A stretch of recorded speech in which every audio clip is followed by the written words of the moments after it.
أشهد أن لا إله إلا الله وحده لا شريك له وأشهد أن محمدا عبده ورسوله اللهم صل وسلم وبارك على سيدنا محمد وعلى آله وصحبه أجمعين وسلم تسليما كثيرا. قال الله تعالى في القرآن الكريم بعد أن أعوذ بالله من الشيطان الرجيم بسم الله الرحمن الرحيم يا أيها الذين آمنوا اتقوا الله حق تقاته ولا تموتن إلا وأنتم مسلمون. وقال رسولنا محمد صلى الله عليه وسلم اقرأوا القرآن فإنه يأتي يوم القيامة شفيعا لأصحابه. أما بعد, bapak-bapak, ibu-ibu, asatidzah dan para santri semua yang semoga senantiasa dimuliakan oleh Allah Subhanahu wa ta'ala. Di kesempatan yang mulia ini mari kembali kita bersyukur kepada Allah Subhanahu wa ta'ala dengan mengucapkan Alhamdulillahi Rabbil Alamin atas karunia-Nya kita bisa hadir di majelis yang mulia ini. Semoga hadirnya kita di majelis yang mulia ini Allah Subhanahu wa ta'ala menggantikannya dengan pahala yang berlipat ganda. Amin Allahumma amin. Salawat serta salam semoga senantiasa tercurahkan kepada suri tauladan kita Nabi Yuna Muhammad sallallahu alaihi wasallam, serta kepada keluarga beliau, kepada para sahabat beliau, dan umatnya senantiasa istiqamah mengikuti sunnah-sunnahnya hingga hari kiamat kelak. Bapak, Ibu, asatidzah, para santri rahimani wa rahimakumullah.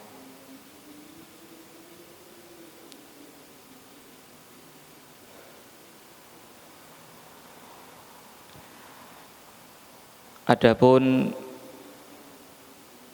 tafsir yang akan kita kaji yaitu tafsir dari surat Al-Lahab. Tafsir dari surat Al-Lahab atau surat Al-Masad. Bisa disebut surat Al-Lahab atau juga bisa disebut surat Al-Masad. Adapun tentang makiyah ataupun madaniyahnya, para ulama telah sepakat bahwa surat Al-Lahab ini merupakan surat makiyah atau yang diturunkan sebelum Rasulullah sallallahu alaihi wasallam hijrah ke kota Madinah. Karena memang surat ini termasuk surat yang turun di awal-awal Rasulullah sallallahu alaihi wasallam dakwah di kota Makkah.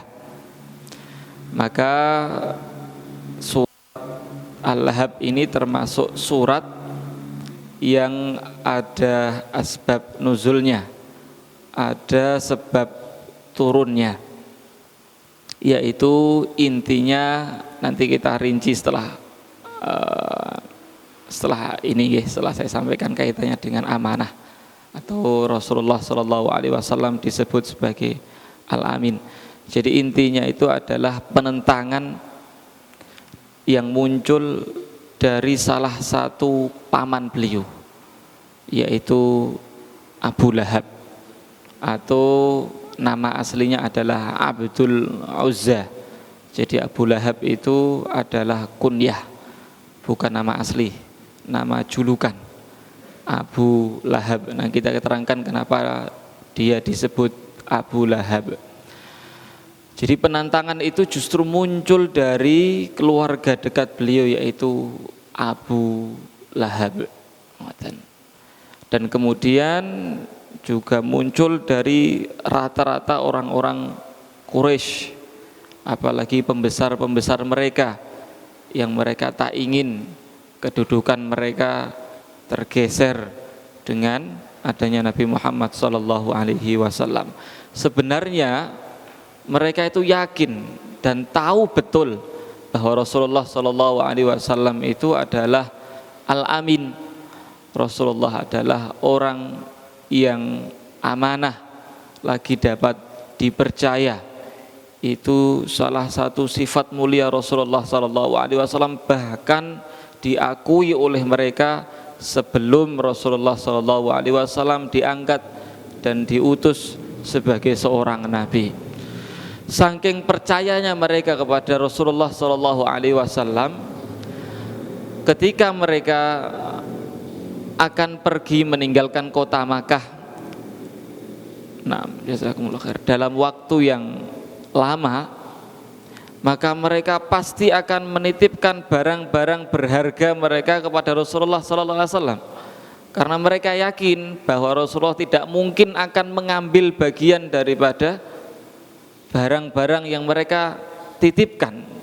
Bahkan sampailah ketika Rasulullah mendakwahkan Islam, ketika mereka tahu bahwa Nabi Muhammad Sallallahu Alaihi Wasallam itu seorang nabi, seorang utusan Allah, membawa hal yang berbeda dengan apa yang mereka dapatkan dari nenek moyang mereka. Sekalipun mereka sudah tidak beriman kepada Rasulullah, mereka tetaplah menitipkan barang tersebut kepada Rasulullah Sallallahu Alaihi Wasallam, saking mereka yakin kalau Rasulullah itu sangat amanah dan bisa dipercaya.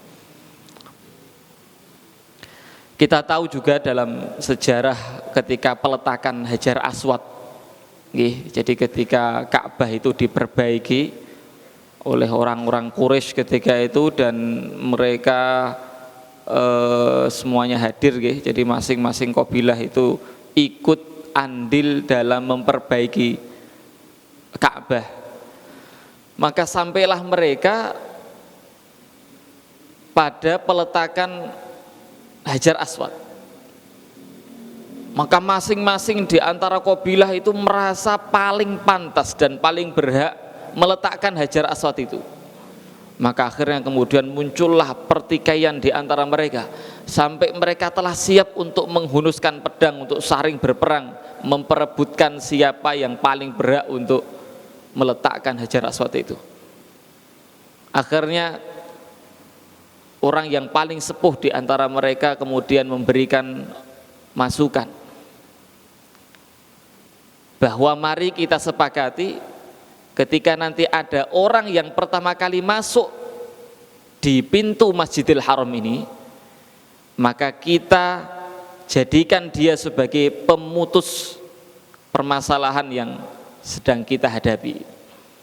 Maka qadarullah, ternyata yang pertama kali masuk dari pintu Masjidil Haram itu adalah Rasulullah Sallallahu Alaihi Wasallam. Maka kemudian mereka pun beramai-ramai mengatakan, inilah dia Al-Amin, inilah dia Al-Amin, Muhammad Sallallahu Alaihi Wasallam. Maka ketika itu Rasulullah Sallallahu Alaihi Wasallam diminta untuk memutuskan perselisihan yang sedang mereka alami. Maka kemudian Rasulullah Sallallahu Alaihi Wasallam mengambil kain atau baju, kemudian Hajar Aswad itu diletakkan di tengah kain itu, dan masing-masing kabilah memegang ujung daripada kain tersebut dan bersama-sama meletakkan Hajar Aswad itu di Ka'bah. Ini sudah dikenal oleh mereka, mereka yakin Rasulullah enggak pernah dusta.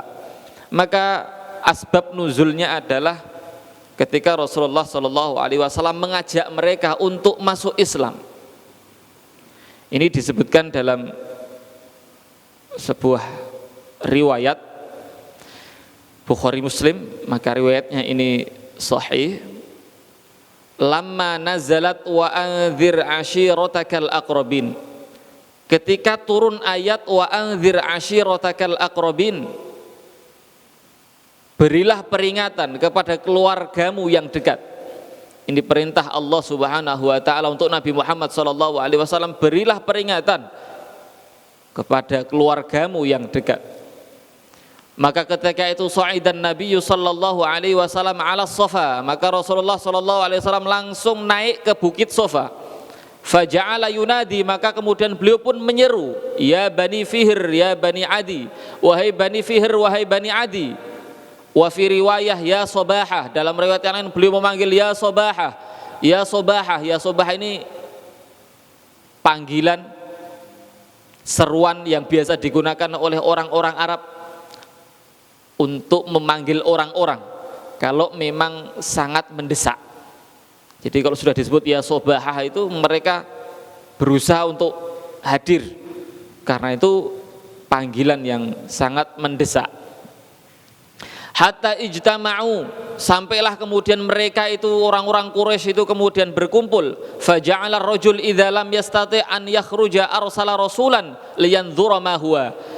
Maka saking merasa pentingnya panggilan ini, maka ketika ada salah seorang di antara mereka tidak bisa menghadiri panggilan itu, maka kemudian mereka mengutus di antara mereka sebagai pengganti untuk mendengarkan, melihat apa yang ada.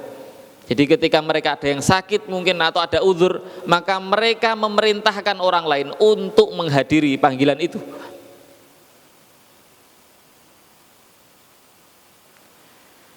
Faja'a Abu Lahab wa Quraisy, maka Abu Lahab sebagai paman Rasulullah sallallahu alaihi wasallam itu datang, wa Quraisy, dan orang Quraisy pun datang. Wa fi riwayatin qalu malak, dan dalam riwayat yang lain mereka pun mengatakan karena kaget, ada apa ini? Mereka mengatakan qalu malak, ada apa denganmu? Faqal, maka Rasulullah sallallahu alaihi wasallam bersabda, ara'aitakum law akhbartukum anna khailan bil wadi turidu an tughira alaikum. Bagaimana pendapat kalian kalau aku kabarkan kepada kalian bahwa ada sekelompok penunggang kuda yang akan menyerang kalian tiba-tiba dari balik bukit ini? Qalu, mereka pun mengatakan na'am, iya. Ma jarrabna 'alaika illa sidqan, kami tidak pernah mendapatimu kecuali engkau adalah orang yang jujur. Itu mereka, Pak. Yakin sekali Rasulullah SAW enggak pernah berdusta sedikit pun. Maka kemudian Rasulullah SAW mulai dakwah kepada mereka. Qal, Rasulullah SAW bersabda, fa inni nadhirun lakum baina yadayya adzabin syadid. Sesungguhnya aku ini pemberi peringatan untuk kalian, dan di hadapanku ada azab yang sangat pedih. Jika kalian tidak beriman kepada Allah Subhanahu wa taala, maka di hadapanku ada azab yang sangat pedih. Ini mulailah dakwah Rasulullah sallallahu alaihi wasallam kepada mereka. Faqala, maka yang pertama kali membalas ucapan Rasulullah sallallahu alaihi wasallam itu Abu Lahab, pamannya sendiri yaitu Abu Lahab. Tabban laka sairal yaum, kecelakaan bagimu setiap hari. Bayangkan ya, Pak. Jadi tidak ada kemudian rasa ini ponakanku, ini keluargaku. Kalau kemudian orang lain yang mengatakan itu pantas, tetapi yang mengatakan ini pamannya, paman Rasulullah Shallallahu Alaihi Wasallam sendiri, paman amun dalam bahasa Arabnya, berarti paman dari jalur bapak, lebih kuat dibandingkan khol. Khol ini paman dari jalur ibu. Ini pamannya sendiri, Pak. Kemudian kan seakan mempermalukan di hadapan orang ketika itu. Dia mengatakan tabban laka sairal yaum, kecelakaan bagimu setiap hari. Alihadza jama'tana, apakah hanya karena masalah ini engkau kumpulkan kami? Perkara ini wae kok kumpulke wae apa ta? Jadi dia anggap perkara iman itu perkara sepele. Hanya karena ini kamu kumpulkan kami.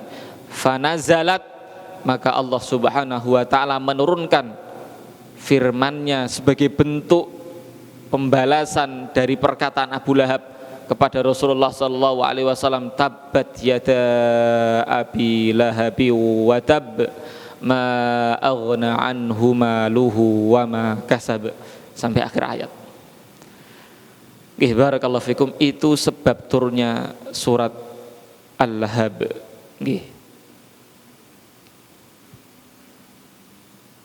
Baik, barakallahu fikum, itu sebagai prolog nih Pak.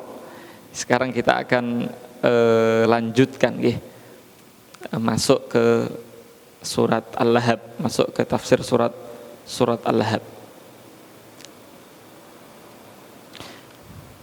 Kita baca terlebih dahulu sebagaimana biasa.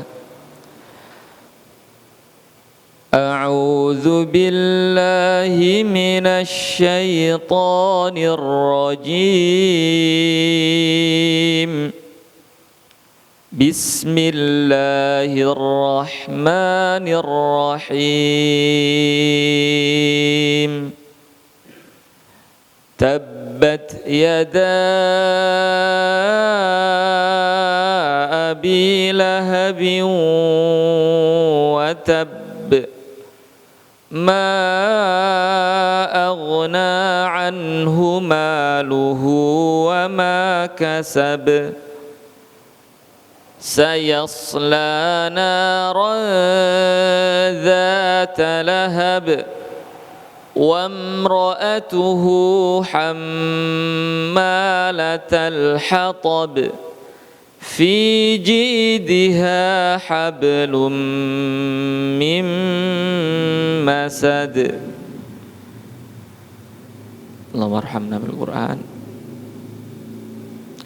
Ayat yang pertama terjemahnya kurang lebih, binasalah kedua tangan Abu Lahab dan benar-benar binasa dia. Jadi Allah takkikkan di belakang tabbat, di belakang lagi ada watab. Sedikit kami jelaskan sedikit mohon nggih kaitannya dengan tajwid. Watab ini kan qalqalah nggih Pak Bu nggih, tetapi ada tasdidnya. Maka kalau qalqalah kemudian ada tasdidnya, kita tahan sesaat. Bukan watab tetapi watab. Watab. Alasannya kenapa? Karena dia qalqalah kubro. Kalau alasan kenapa ditahan dulu karena ada tasdidnya. Tasdid itu baik dia wasol ataupun waqaf tetaplah ditahan. Jadi bukan karena ada namanya qalqalah akbar. Saya pernah nyampaikan seperti ini.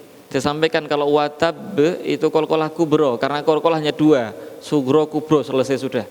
Kalau sugro itu di tengah ayat kita tidak wakaf di situ, tapi kalau kemudian kubro itu kita wakaf di situ. Sampaikan ini kubro karena kita wakaf di sini. Kemudian ada nyampaikan, jamaah ada menyampaikan sepertinya itu bukan qalqalah kubro. Lalu apa Pak? Qalqalah akbar. Jadi qalqalah yang paling besar. Alasannya apa Pak? Lah karena berhenti dulu enggak cukup watab, tapi watab. Saya sampaikan itu tetaplah qalqalah kubro Pak. Berhenti dulu karena ada tasdid. Lawang kalau kita membaca wasol saja berhenti dulu kok. Kami contohkan. Tabbat yada abi lahabin wa tabbama. Kan ngoten. Wa tabbama. Karena ada tasdid. Wa tabbama. Kalau wakaf ya sama. Wa tabb. Kan ngoten nggih. Jadi tidak ada kemudian ya kita mungkin memang ada pendapat ulama yang lain nggih yang mengatakan ada qalqalah akbar. Ta'ala kulli hal karena dia berada di akhir maka qalqalah kubro dan ada tasdidnya maka ditahan sesaat. Baik. Allah Subhanahu wa taala mengulangi dua kata tabbat di sini artinya kemudian watab. Ini kan sama artinya celaka, binasa. Kenapa kemudian Allah ulangi di akhir ayat menunjukkan kemudian penekanan bahwa memang Abu Lahab itu pantas untuk mendapatkan kecelakaan dan kebinasaan. Barakallahu fiikum. Bahkan tentang Fir'aun saja Allah Subhanahu wa taala tidak menyampaikan ke Nabi Musa kalau dia celaka, enggak kan. Tetapi justru Allah perintahkan Nabi Musa alaihissalam mendakwahi Fir'aun dengan perkataan lembut, qaulan layyinan. Tapi kemudian Abu Lahab Allah Subhanahu wa taala langsung mengecap, Pak. Kemudian berarti yang celaka hanya tangan, bukan yang enggak. Ini dzikrul ba'dhi wa iradatu kulli, penyebutan sebagian daripada anggota tubuh, tetapi yang dimaksud semuanya. Juga ada ulama tafsir yang mengatakan bahwa kenapa kemudian yang celaka tangannya, karena dia sering menggunakan tangannya untuk menunjuk-nunjuk Rasulullah SAW untuk melawan dakwah Rasulullah SAW. Jadi memang buruk sekali orang ini, Pak. Wala'iyadzubillah. Itu ayat yang pertama. Ayat kedua, terjemahnya kurang lebih, tidaklah berguna baginya hartanya dan apa yang dia usahakan. Sama sekali nggak berguna, Pak. Harta yang dia miliki Abu Lahab ini, harta yang dimiliki Abu Lahab dan apa yang dia usahakan, itu sama sekali nggak berguna. Ayat yang ketiga, kelak dia akan masuk ke dalam api yang bergejolak atau neraka. Api yang bergejolak itu namanya lahab, Pak. Kemudian ayat yang keempat, terjemahnya kurang lebih, dan begitu pula istrinya pembawa kayu bakar atau dalam tanda kurung penyebar fitnah. Jadi istrinya namanya Ummu Jamil, Pak. Ini contoh dalam Al-Quran, suami istri seperti tumbuh ketemu tutup. Ya, Pak. Ini contoh suami istri tumbuh ketemu tutup, Pak. Elek podo elek, Pak. Estu. Jadi istrinya juga sangat buruk sekali. Sangat menyakiti Rasulullah SAW, namanya Ummu Jamil. Jadi sekalipun kemudian namanya Ummu Jamil, kan, Pak, tetapi sangat buruk sekali perbuatan dia. Abu Lahab itu ganteng sekali, Pak, tapi sama sekali tidak ada nilainya di sisi Allah. Buruk sekali Allah. Kenapa, Pak? Sekalipun dia ganteng sekali, tapi dia tidak mau beriman dan memusuhi dakwah Rasulullah SAW. Berikutnya ayat yang kelima, di lehernya ada tali dari sabut. Masat, Pak. Masat itu tali dari sabut. Sabut itu tali yang berasal dari tetumbuhan, Pak. Nopo namine niku nggih. Pokoknya berasal dari tumbuhan atau mungkin dari hal yang lain, tetapi masat itu tali, Pak. Nggih. Kalau ada kita mungkin pernah lihat ya, tali yang dari tumbuhan kan ada nggih, Pak. Wedi ngoten. Napa pring napa-napa ngene kuwi kan ada. Hah? Duk. Tali dari tumbuhan itu masat, ngoten. Di lehernya ada tali dari sabut yang dipintai. Ngoten, sudah dibuat ya, semacam jadi tali. Baik. Kita masuk ke tafsirnya, Pak. Abu Lahab huwa ammun Nabi sallallahu alaihi wasallam. Abu Lahab ini, Pak, itu adalah pamannya Rasulullah sallallahu alaihi wasallam. Sudah kami sebutkan di awal tadi, Pak. Kalau disebut amun dalam bahasa Arab, itu paman dari jalur ayah. Kalau disebut khol dalam bahasa Arab, itu paman dari jalur ibu. Dan memang penamaan paman kalau dalam bahasa Arab itu dibedakan, Pak. Kalau di Indonesia atau di Jawa, Pak, sama, Pak.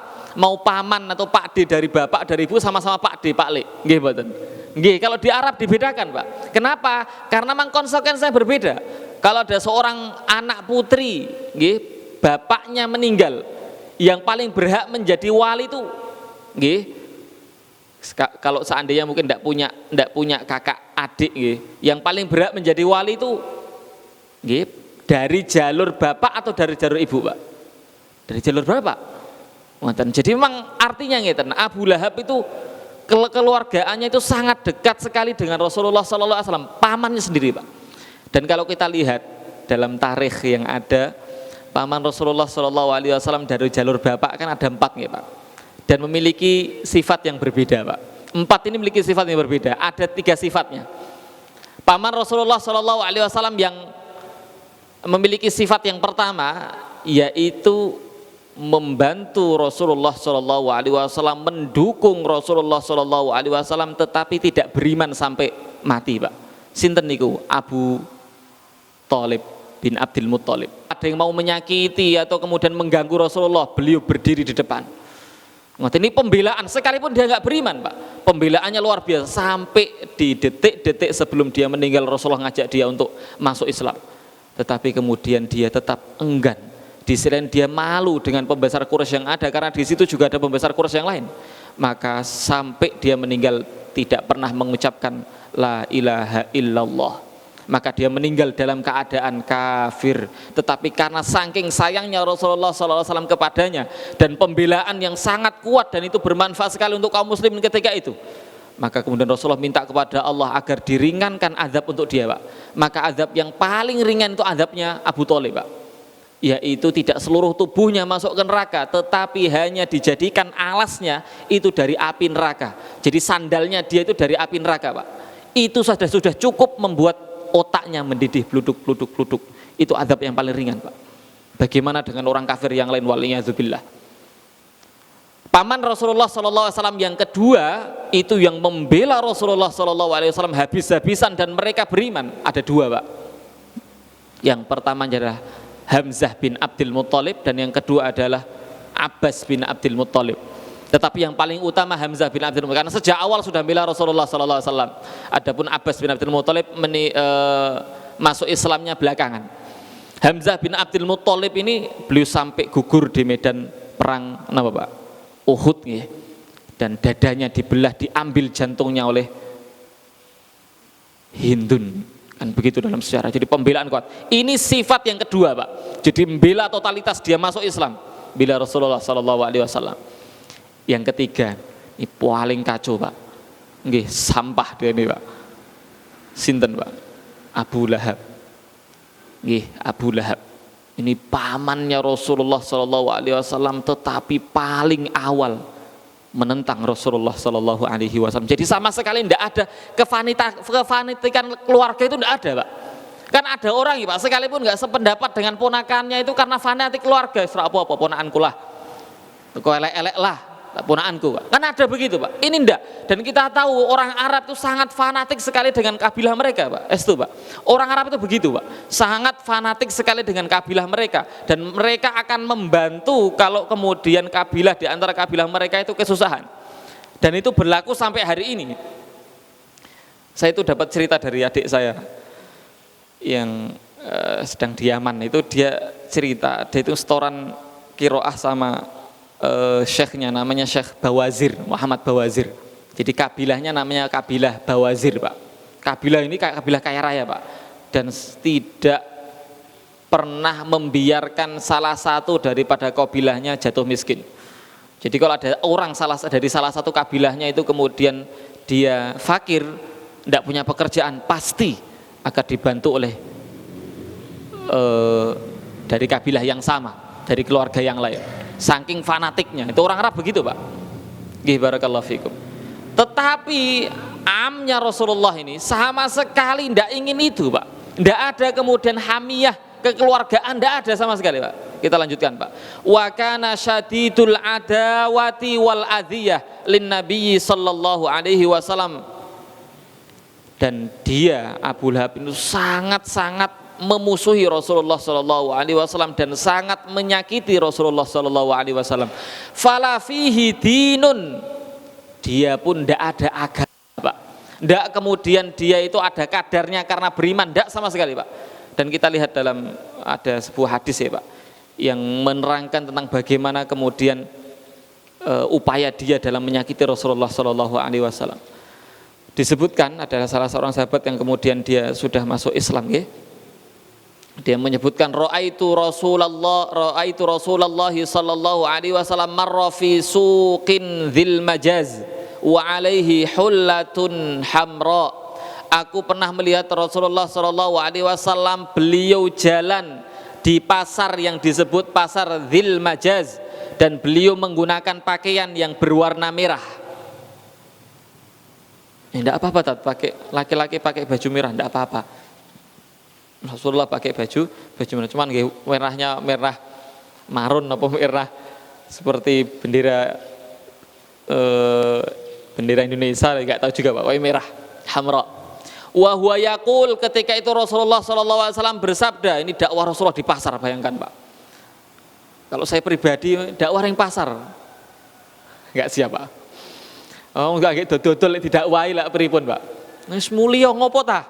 Ning pasar malah dakwah. Ini Rasulullah sallallahu alaihi wasallam dakwah di pasar, Pak. Saya dong teringat tentang video-video di YouTube orang Amerika, orang Inggris ya, Pak, yang muslim itu berani dakwah kalau di Indonesia mungkin semacam Car Free Day ya, Pak. Iya, Pak, berdiri banyak orang lewat lalu lalang sepakai genah itu kemudian ngajak diskusi, dialog. Luar biasa, Pak. Mentalnya luar biasa. Belum tentu kita bisa mengikuti demikian, Pak. Ngajak untuk kemudian masuk Islam, Pak. Rasulullah sallallahu alaihi wasallam ke pasar, kemudian Rasulullah bersabda, ya ayuhan nas, wahai sekalian manusia, qulu la ilaha illallah tuflihu. Katakanlah oleh kalian, la ilaha illallah, tiada Tuhan yang berhak diibadahi kecuali Allah Subhanahu wa taala, tuflihu, kalian akan beruntung. Itu dakwah Rasulullah sallallahu alaihi wasallam. Wa rajulun yatba'uhu yarmihi bil hijarah qad adma ka'baihi wa urqubaihi. Dan kemudian ada salah seorang laki-laki yang berada di belakangnya, dia itu selalu mengikuti Rasulullah SAW, dan dia senantiasa membawa batu dan melemparkan batu tersebut kepada kaki Rasulullah SAW, sampai dalam riwayatnya nih Pak, kedua mata kaki beliau yang mulia dan kedua napa Pak, kalau bahasa Jawa tumit nggih Pak, bahasa Jawanya sih tungkak nggih, itu sampai berdarah Pak.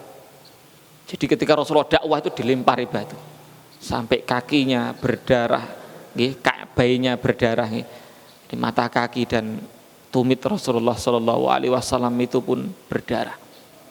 Sinten niki Pak? Bukan orang lain Pak, Pak D ini Pak, Pak D beliau Pak. Tidak cukup melempar batu cukup, tetapi kemudian dia pun mengatakan wa huwa yaqul ya ayuhan nas la tuti'uhu fa innahu kadzdzab, wahai sekalian manusia jangan kalian taati dia, jangan kalian patuh dia, fa innahu kadzdzab, sesungguhnya dia itu seorang pendusta. Kalau dalam riwayat yang lain dia mengatakan dia itu anak saya yang masih ingusan, jangan engkau percaya dia. Tadi ketika awal dakwah beliau bertanya, kalau di belakang bukit ini ada pasukan yang akan menyerang kalian, akuntum musaddiqa, apakah kalian percaya kepadaku? Ya kami percaya, karena kami tidak pernah mendapatimu kecuali jujur. Tetapi dalam masalah ini dia mengatakan kadzab. Dalam waktu yang tidak lama dia mengatakan kadzab. Rasulullah SAW itu pendusta, waliyadzubillah. Ini Abu Lahab Pak ya. Maka memang sangat pantas sekali dia mendapatkan hukuman itu karena menentang dakwah. Fakultu, maka yang meriwayatkan hadis ini sahabat ini, man hadza, siapa ini? Qalu, mereka pun mengatakan gulamun Bani Abdul Muttalib, dia itu salah seorang dari keturunan Bani Abdul Muttalib. Fakultu, maka aku mengatakan lagi, man hadzal ladzi yatba'uhu yarmihi bil hijarah, lalu siapa yang mengikuti dia yang melemparkan batu? Qalu, maka mereka mengatakan hadza Abdul Uzza Abu Lahab, dia itu namanya Abdul Uzza Abu Lahab. Nama aslinya Abdul Uzza Pak. Abdul Uzza itu artinya adalah hambanya Uzza, patung namanya Uzza, ada Lata, itu patung namanya Uzza. Maka Allah tidak menyebutkan nama aslinya, karena kalau disebut nama aslinya maka merusak Al-Quran ini, karena Al-Quran hak, sedangkan namanya Abdul Uzza itu nama yang batil. Kalau Abdullah nggih jelas, tapi kalau dia mengatakan Abdul Uzza berarti hambanya patung itu. Maka yang Allah sebutkan adalah lakopnya. Di sisi lain menurut para ulama, mang lakopnya itu pun sudah ada napa nggih Pak, ada faedah di dalamnya, nanti kita bahas. Wala hamiyata lil qarabah qabbahahullah. Jadi agama pun tidak, dia pun tidak mengikuti Rasulullah sallallahu alaihi wasallam. Yang kedua Pak, sekedar fanatik kekeluargaan itu pun tidak Pak. Fanatik kekerabatan, semangat membela Rasulullah karena kekerabatan itu pun tidak sama sekali Pak. Dan ini berbeda dengan keluarga yang lain dari keluarga Bani Abdul Muttalib dan Bani Hashim Pak, yang mereka membela Rasulullah Sallallahu Alaihi Wasallam. Kita tahu dalam sejarah Pak, dalam tarikh itu Rasulullah Sallallahu Alaihi Wasallam pernah diboikot berapa tahun Pak? 3 tahun ketika di Makkah, 3 tahun Pak. Itu yang diboikot bukan hanya pengikut Rasulullah setia saja, bukan, yang masuk Islam saja, bukan Pak, tetapi keluarga Bani Abdul Muttalib dan keluarga Bani Hashim semuanya ikut diboikot. Kenapa Pak? Karena tidak mau menyerahkan Rasulullah kepada mereka untuk dieksekusi, untuk dibunuh, untuk kemudian disakiti. Itu diantara mereka banyak yang masih kafir Pak. Kenapa? Karena semangat fanatisme kekeluargaan tadi Pak, dulurku kok begitu. Maka kemudian sampai merela itu mereka diboikot Pak. Dan sohefahnya tentang perjanjian boikot pemboikotan itu ditempelkan di Ka'bah nih Pak. Intinya tidak boleh anak-anak kita menikahi anak-anak mereka, tidak boleh kita berhubungan perdagangan, bisnis dengan mereka, tidak boleh. Jadi benar-benar memang nopo nggih Pak, dikucilkan mereka itu Pak, sampai kan dalam sejarah itu sampai mereka memakan kulit pepohonan, sampai demikian Pak. Itu mereka masih kafir ketika, sebagian mereka masih kafir Pak, tapi karena semangat kekeluargaan itu membela Rasul sampai demikian. Tetapi Abu Lahab waliyadzubillah sama sekali tidak ada pembelaan sedikit pun kepada Rasulullah SAW, sekalipun ponakane dewi kan ngoten nggih. fadzammahullah bihadzal dzam al-azim. Maka Allah Subhanahu wa taala mencela dia dengan celaan yang besar, alladzi huwa khizyun alaihi ila yaumil qiyamah, yang mana kehinaan ini akan sampai kepada hari kiamat. Faqala, maka Allah berfirman, tabbat yada abi lahab ay khosarat yadahu. Maksudnya adalah kerugianlah untuk kedua tangannya, wasyaqi, dan kecelakaan, kebinasaan untuk kedua tangannya. Yang dimaksud dia semua, seluruhnya dia, bukan hanya tangannya. Tanya dengan penyebutan Abu Lahab ya. Abu Lahab ini memang kunyah Pak, atau Abi Lahab kalau dia majrur gitu Pak. Itu kunyah, jadi bukan nama asli. Kenapa dia disebut Lahab? Lahab itu sebenarnya artinya menyala-nyala Pak, terang. Kenapa? Karena Abu Lahab itu memiliki wajah yang ganteng Pak. Jadi saking gantengnya itu sampai kemudian nampak cerah gitu loh Pak, kemerah-merahan, macam api begitu, maka disebut Abu Lahab, cerah, bercahaya. Itu kenapa disebut Abu Lahab. Kemudian Imam Al-Qurtubi dalam tafsir beliau itu menjelaskan, sudah memang itu takdir Allah lah Pak, dia diberi nama Abu Lahab. Aslinya kalau dia itu bercahaya maka disebut Abu Nur kan gitu. Nur kan cahaya Pak, aslinya begitu. Tetapi begitulah takdir Allah berjalan, skenario Allah berjalan. Dia disebut Abu Lahab, kenapa Pak? Karena memang kelak tempat dia itu di lahab Pak, tempat dia itu di api yang menyala-nyala, sebagaimana di ayat berikutnya. Maka memang pas disebut dia Abu Lahab, bukan Abu Nur, karena memang kelak tempat dia adalah di neraka Allah yang menyala-nyala, wal iyadzubillah. Itu bagian daripada takdir Allah Subhanahu wa ta'ala. Watab falam yarbah, dia tidaklah beruntung, tidaklah sama sekali mendapatkan keberuntungan. Ma aghna anhu maluhu, tidak berguna anhu bagi dia atau dari dia, maluhu harta dia, alladzi kana indahu adghahu, yang mana harta dia itu yang dia miliki dan yang membuatnya melampaui batas. Wa ma kasab wala ma kasabahu falam yarud anhu syai' min adzabillah idza nazala bihi.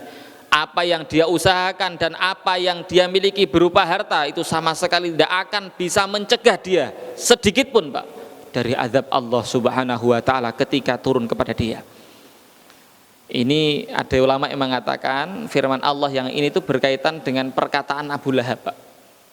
Perkataan Abu Lahab yang dia itu mengatakan ketika menentang dakwah Rasulullah SAW, ketika dia itu diancam dengan nerakanya Allah Subhanahu wa ta'ala, dia mengatakan begini Pak, in kana ma yaqulu ibnu akhi haqqan fa inni ufdi nafsi bimali wa waladi. Sesungguhnya apabila yang dikatakan oleh keponakanku, ibnu akhi, anak daripada saudaraku, itu benar, maka aku akan tebus siksa itu Pak. Jadi kalau kami tidak mengikuti Nabi itu akan disiksa, maka aku akan tebus siksaan itu, kalau itu memang benar, dengan harta dan anakku Pak. Maka kemudian Allah balas dia, ma aghna anhu maluhu wa ma kasab. Dan memang Pak, jadi sebagian ahli tafsir kasab itu, makasab itu yang dimaksud adalah usaha dia, yang dimaksud itu adalah anak Pak, anak.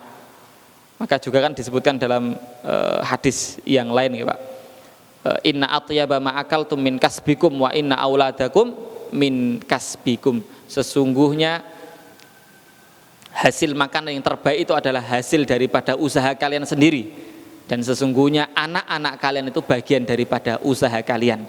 Maka sebagian ahli tafsir mengatakan makasab itu adalah anak dia. Dan memang Pak, selain memang tidak akan bermanfaat anak dia ketika azab itu turun Pak, di sisi lain memang anak dia itu sudah mati duluan Pak. Jadi anak dia itu juga mengganggu sekali kepada Rasulullah SAW, namanya Utaibah Pak. Sampai saking besarnya gangguan dia kepada Rasulullah SAW, sampai Rasulullah bersabda ngeten Pak, berdoa kepada Allah, Allahumma sallit alaika kalbak, Allahumma sallit alaika kalbak, ya Allah kuasakan atas dia Pak, atas diri dia, kalbak, hewanmu atau anjingmu Pak. Itu doa Rasulullah SAW. Maka kemudian ketika dia itu bepergian ke Syam Pak, di tengah perjalanan mereka istirahat Pak, Dan Utaibah ini teringat doa Rasulullah Shallallahu Alaihi Wasallam, maka dia pun takut, Pak. Saya takut dengan doanya Muhammad. Maka saking takutnya kemudian teman-temannya pun mengelilingi dia, Pak. Jangan khawatir, kami akan mengelilingimu. Tetapi begitulah takdir Allah berjalan, Pak. Allah ijabahi doanya Nabi Muhammad Shallallahu Alaihi Wasallam karena saking beratnya keburukan yang dia timpakan kepada Rasulullah Shallallahu Alaihi Wasallam. Maka kemudian Allah utus seekor singa, kemudian mengambil dia dan membunuh dia, Pak. Digigit kepalanya. Itu karena mustajabnya doa Rasulullah Sallallahu Alaihi Wasallam. Baik, jadi harta dan anaknya ketika azab itu turun, Pak, sama sekali tidak akan memberikan manfaat sedikit pun untuk dia, Pak. Itu ayat yang kedua.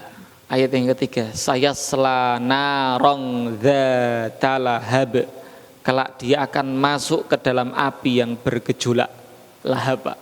Jadi pantas, Pak, namanya Abu Lahab, kunyahnya bukan Abu Nur, dan dia akan masuk ke lahab, api yang bergejolak, yaitu api neraka.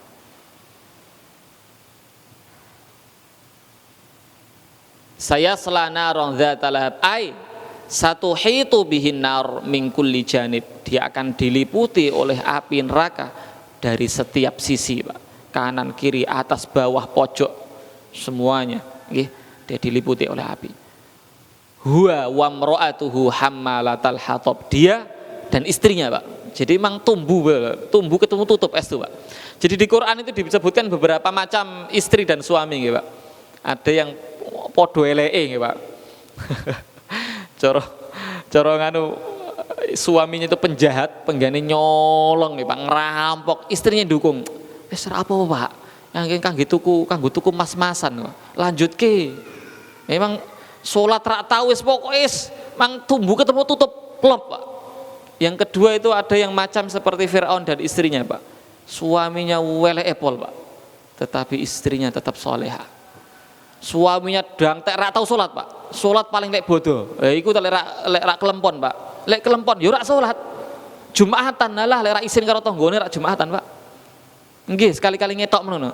Tapi istrinya sabarnya luar biasa, mengalah daripada cerai kemudian anak-anaknya malah rak karuan. Lebih baik saya tetap setia sama dia agar bisa mendidik anaknya. Loh, mungkin ada seperti itu, Pak. Yang ketiga, kewalik, Pak. Istrinya Nabi Lut, ya, Pak. Nabi Lut, Nabi Nuh. Ini suaminya soleh, Pak. Ngomejit jamaah terus, Pak. Ngaji rajin.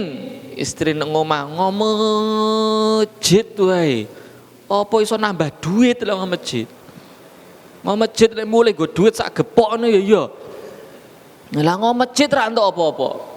Nah, ini macam istrinya Nabi Lut itu, Pak. Na'udzubillah min dzalik. Barakallahu fikum. Itu yang disebutkan Quran. Yang paling utama ya seperti Nabi Muhammad, ya, Pak. Istri beliau Khadijah.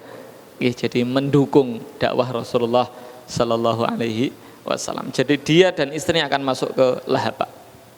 Kita lanjutkan lagi. Wa kanat aidon, ini berarti sudah ayat yang keempat, ya, Pak. Sudah satu lagi. Dan begitu pula istrinya pembawa kayu bakar. Maksudnya ini bahasa kiasan. Menurut sebagian ulama pembawa kayu bakar itu dia itu suka memprovokasi. Kayu bakar diwobong ben.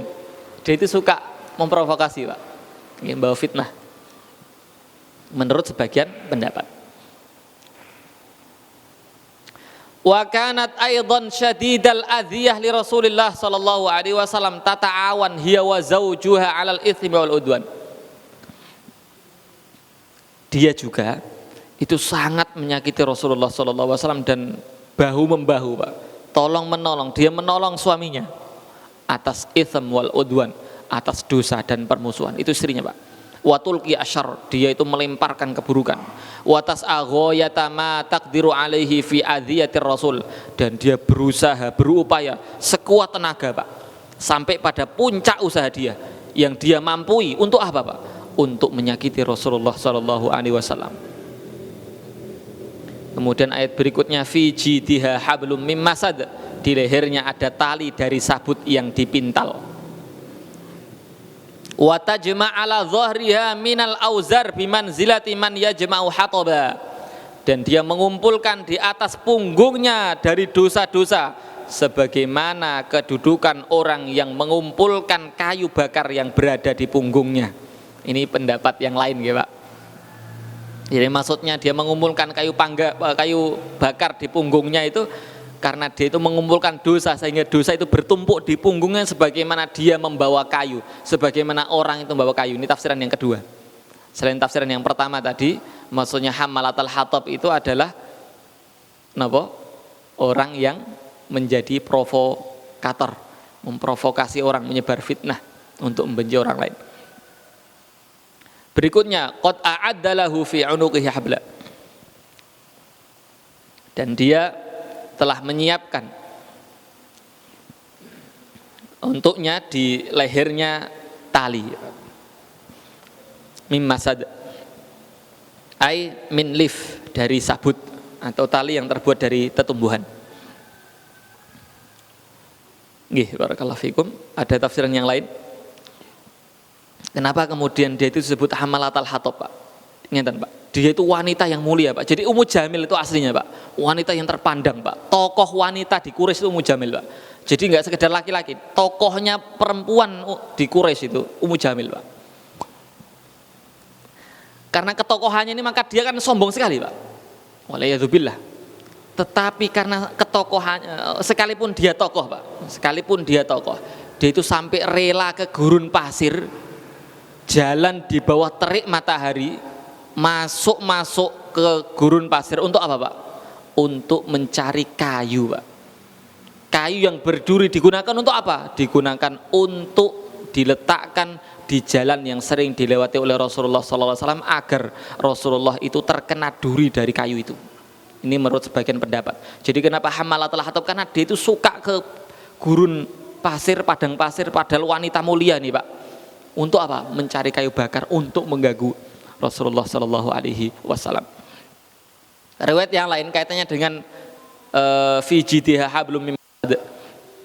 Jadi dia itu punya kalung, Pak, kalung emas, karena dia memang terpandang kaya, Pak. Dia rela jual kalung dia untuk dia infakkan, bukan untuk dakwah fisabilillah, Pak, tapi untuk mengganggu Rasulullah SAW. Tafsiran yang lain, au annaha tahmilu finnaril hataba ala zaujiha, atau dia itu nanti di neraka, Pak, akan membawa kayu bakar untuk apa, Pak? Untuk tambahan sebagai bahan bakar untuk membakar suaminya, Pak. Jadi hamalatul hatab itu menurut sebagian tafsiran, termasuk tafsir disebutkan oleh beliau, nanti di neraka, Pak, dia itu membawa kayu bakar untuk sebagai tambahan bahan bakar membakar suaminya. Ya, di dunia mereka saling membantu.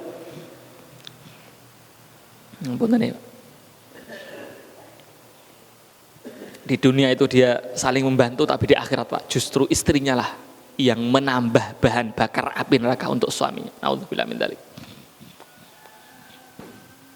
Maka begitu ya, Pak, mestinya.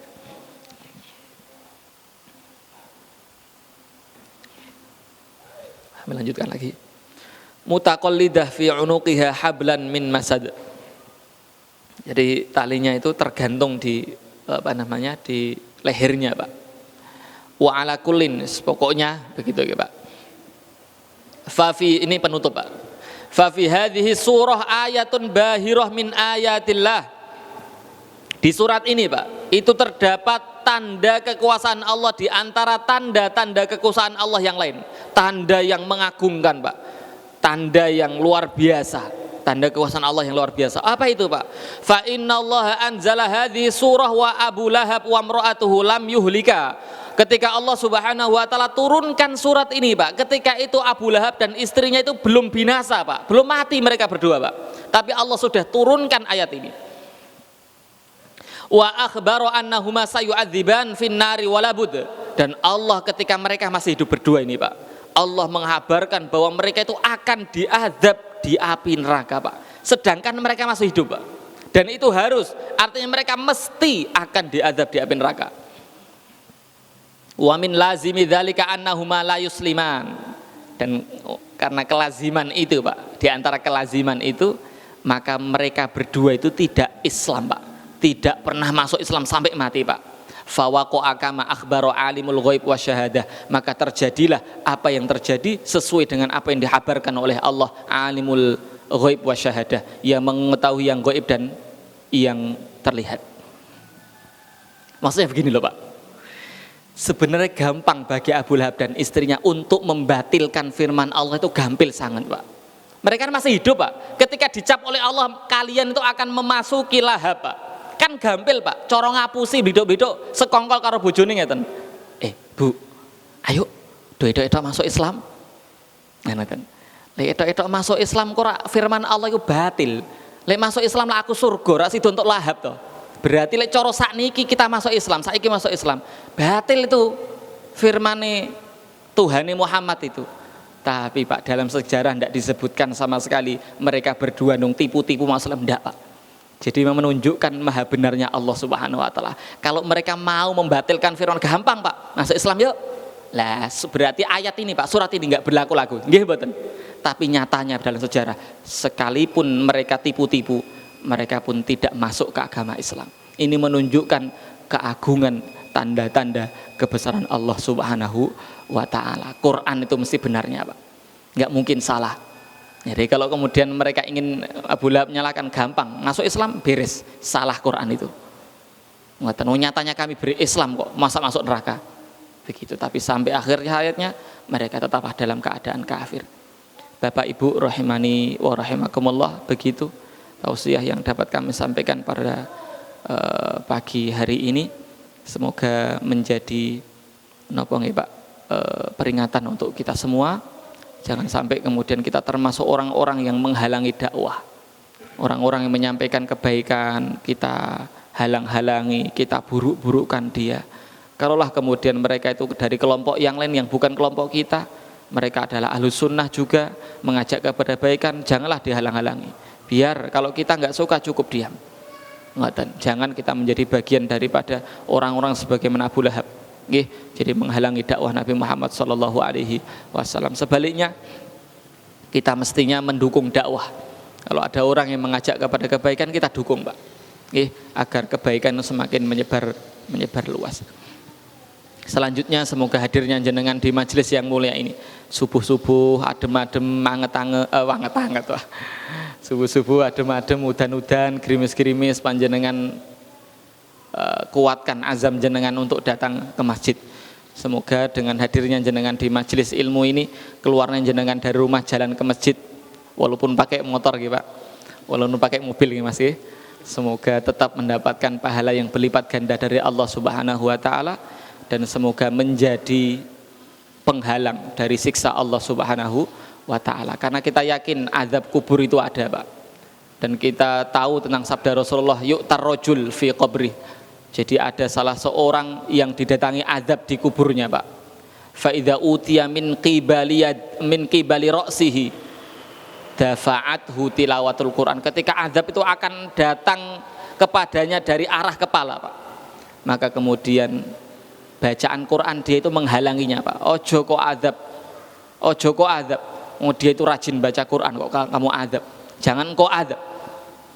Fa idza utiya min qibali yadayhi dafa'athu shadaqah. Ketika azab itu akan datang dari arah depan, atas tidak bisa, Pak, dari depan, dia coba dari depan.